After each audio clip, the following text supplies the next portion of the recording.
هنسمي بالرحمن ونصلي على سيدنا النبي عليه افضل الصلاه والسلام، ونبص على الشريك الجميل ده اللي هيغير مفهومك عن الشريك تماما. او البريوش، حاجه كده مطلوبه في راس السنه، بتبقى تحفه. تعالي نعمله كده بطريقه سهله وبسيطه. وبصي العجينه من جوه هشه كده ازاي، وفراغات وحاجه بجد تجنن. عجينه سهله وبسيطه.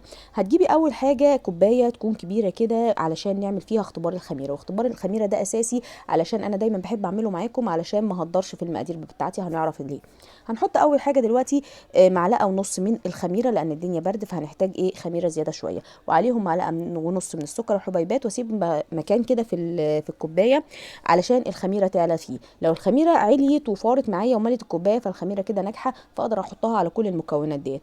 مش عليت فالخميره ديت مش حلوه فهنرميها. بجيب بعد كده 4 كوبايات من الدقيق، بنزل عليهم بنص معلقه من الملح، وكوبايه من اللبن، وكوبايه من الزبده على زيت. ده 3/4 كوبايه زيت. الربع كوبايه اللي هو الزبده هنشوف في الاخر هنحطه ازاي. وبعد كده الخميره بتاعتي وضحت اهي ان هي تمام وعليت وزي الفل. ابدا بقى اخلط واعجن زي ما احنا شايفين كده. وعليهم من بيضتين، يبقى كوبايتين دي بياخدوا بيضه.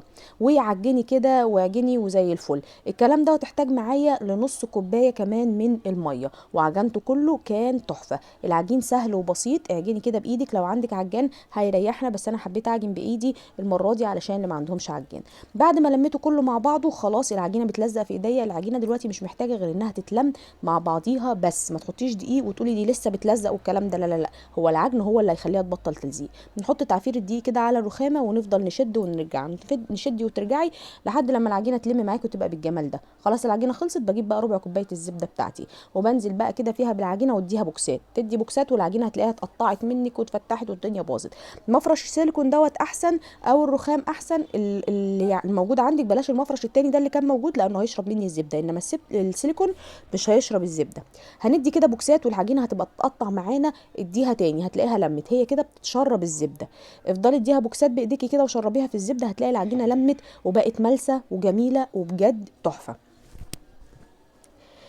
الموضوع هياخد مني العجن بتاع العجينه ديت عشان تطلع حلوه كده ومظبوط. هياخد معايا 15 دقيقه من البدايه خالص، من وقت الخميره لحد لما اوصل بيها للنتيجه دي. والاقي العجينه كده امسكها تلاقيها بتنزل من ايدي. العجينه كده طريه وتحفه. بسيب بقى العجينه الحلوه دي ارجعها البوله بتاعتها واسيبها لما تخمر. الجو برد هتاخد وقت معانا. سيبيها، ادهني كده وشها بمعلقه الزيت وسيبيها لما تلاقيها عليت معاكي كده، على حسب الجو عندك عامل ازاي. ولما تعلى وتملى الدنيا بجيب بقى الصاج بتاعي وبدهنه نقطة زيت، وابدا اشكل العجين اديها البوكس المتين وانزلها وابدا بقى تقطيعها. العجينه طريه جدا، حاجه كده بجد تحفه. تعملي بيها شريك، تعملي بيها فطاير كده بالجبنه بالعجوه باي حاجه. العجينه دي تمشي معاكي اي حاجه، باتيه كرواسون شغاله زي الفل. قطعتها 2 لانها كانت كبيره. وبعد كده قطعت بقى كل واحده اقطعها كور، والم كده الكور بتاعتي واركنهم على جنب. الكوره انت اللي بتتحكمي فيها. هتعمليها كبيره يبقى وحده البريوش بتاعتك هتطلع كبيره. اللي عملتيها صغيره هتطلع معاكي صغيره. في وحدات صغيرين كده لو تلاحظوا هنعمل بيهم اشكال دلوقتي حلوه قوي. بعد ما قطعت كله بنفس الشكل كده وسبته تسركني كده يرتاح 10 دقايق عشان لما تفردي ما يلمش معاكي تاني. اهم حاجه انها ترتاح عشان ما تلمش تاني. تفرديها كده زي ما انا فردت كده اهوت، وتلميها على ايدك بنفس الطريقه دي. هو ده الشكل الستاندرد بتاعنا بتاع الشريك او البريوش. هو الطريقه التقليديه العاديه خالص. ممكن بقى نشكل باي طرق مختلفه تاني. دي واحدة تانية. كل ما تكون العجينة بتاعتك كبيرة كل ما تفرد معاكي رول أكبر وتديكي واحدة كبيرة. يعني زي دي بعد ما تتاكل هتبقى رغيف كبير كده، اللي هياكلها يستعوض ربنا في وزنه يعني. وادي واحده متوسطه. انا بحب المتوسط جدا، لا بحبه صغير قوي ولا بحبه كبير قوي. دي بقى واحده شكل تاني، اللي هم الوحدات الصغيرين اللي قلت لكم عليهم واحنا بنقطع. كنت بقول لكم في وحدات صغيرين. بصوا الصغير هنعمل بيه ايه. بفرد كده رولين قصاد بعض وبعد كده المهم مع بعض. وبعد كده وهم متجمعين جنب بعض كده كانهم لزقوا في بعض، تلفيها هتديكي شكل كده جميل جدا. بعد التسويه الشكل ده بيبقى تحفه. بصوا عامله ازاي، كانك ضفرتيها. هناخد واحده كمان بقى. دي اللي شكلها بيبقى روعه، بيبقى فيها شكل جميل قوي. بفردهم كده لازم ديت تكون قد بعضها. لو معرفتيش تحكميها بايدك، لو عندك ميزان جرامات اوزنيهم قصاد بعض. لازم تبقى قد بعضها بنفس الشكل كده. فردتهم نفس الشكل والسمك. هي ديت انا حكمتها بايدي. وبنعمل بقى ضفيره. لزقتها كده ببعضيها من فوق وبعد كده ضفري كانك بتضفري شعر بنتك عادي خالص. ضفري ضفري ضفري، وكل ما تبقى اكبر كل ما تبقى احلى يعني في الطول.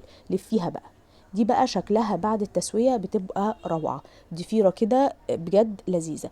رصيهم كده جنب بعض في الصاج وسيبيهم لما نقطع كل الكميه وتسيبيهم يختمروا. بعد ما يختمروا بيبقى ده شكلهم حاجه كده ايه عظمه، اللهم صل على النبي. تنزلي بقى ببيضه تكسريها وتحطي عليها شويه فانيليا علشان الزفره، وشويه من النسكافيه وشويه من اللبن، ودوبي كويس جدا. الخليط ده هندهن بيه وش الشوريك بتاعنا، هيدينا طبقه كده اللي هي الملونه اللي على الوش دي بتبقى حلوه قوي، تدي لمعه كده جميله. دهنت كده كل الوش. طبعا الفرنه بتاعتي ايه سخنه على درجه حراره 200 مش اقل من كده علشان الشوريك ما ينشفش، العجين بيحب الحراره العاليه. رشي بقى على الوش شويه من السمسم، شويه من حبه البركه، شويه من السكر الابيض. دول انا رشيت لهم سكر ابيض، بصراحه السكر الابيض بيدي تسكيله كمان كده حلوه مع السكر اللي في العجين بيبقى تحفه. ده بعد ما خرجوا من الفرن خدوا وقتهم في الفرنه واستووا. هسيبهم بقى اديهم رشه ميه كده بسيطه واغطيهم واسيبهم مكانهم زي ما هم في الصاج 10 دقايق، وبعدين ابدا اخرجهم. بتلاقي العجينه طريت كده وهشت. رشه الميه ديت بتديها بفرشه كده او ببخاخه ان شاء الله بين صوابعك كده شويه ميه تنطريهم كده، وتغطيها وتسيبيها، وبعد كده تطلعيها. ده بيبقى شكلهم روعة جدا بجد، طرية وحلوة مع كوباية شاي بلبن الصبح في السهرة، بجد حاجة كده لا غنى عنها في البيت. وطبعا المتضفرة هي اللي قلت لكم عليها، وده شكل التسوية من تحت بسم الله ما شاء الله، من فوق ومن تحت التسوية ممتازة. العجينة من القلب حلوة. نضغط عليها ترجع تاني، ده كده هشاشة واختمار فيها بجد يجنن. والمتضفرة هي اللي احنا عملناها شكل مع بعضينا باينة اهي ورا، يا رب تكون واضحة. ما بياخدش وقت خالص وعجينته سهلة جدا، وزي ما قلنا نقدر نعمل العجينة ديت في العجان او نعجنها بايدينا.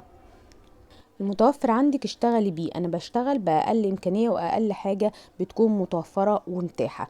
انا عجنت معاكم قبل كده بالعجان، والمره دي حبيت اعجن بايدي. احنا عملنا قبل كده معجنات برضو بايدينا، العجينه حلوه، نقدر نعمل منها خليه النحل، نقدر نعمل منها باتيه، كرواسون، فطاير سريعه، سهل جدا ومفيش احلى من كده. وما تنسونيش بقى في اللايك والمتابعه، واقول لكم سلام.